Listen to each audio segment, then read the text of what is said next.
ফুটন্ত গরম পানিতে বড়ই দিয়ে এত মজাদার রেসিপি।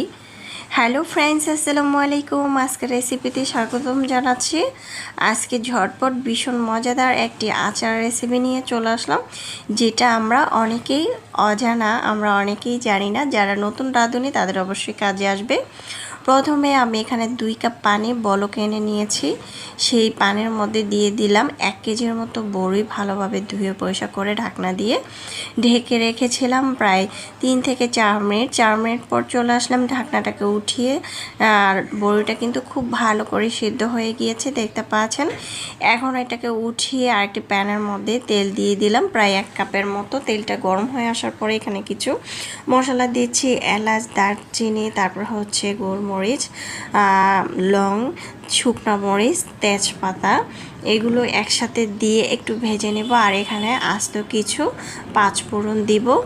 যখন খুব সুন্দরভাবে এগুলো ভাজা হয়ে যাবে তখন আমি এখানে দিয়ে দিব কিছু 5 ফোড়নের গুঁড়া। 5 ফোড়ন আগে থেকে একটু ভেজে নিয়েছিলাম, সামান্য 1 টেবিল চামচের মতো দিয়েছি।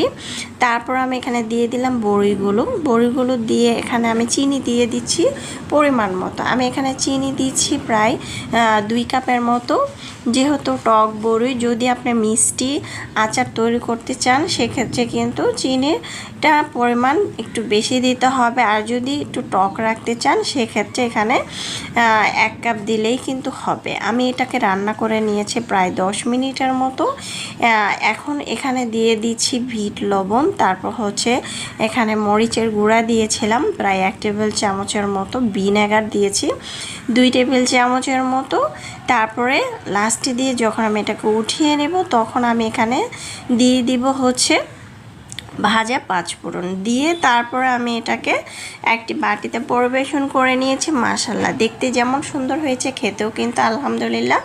এই মজাদার বড়িটা এখন কিন্তু আমরা তৈরি করে বড়ির আচার তৈরি করে রেখে দিতে পারি।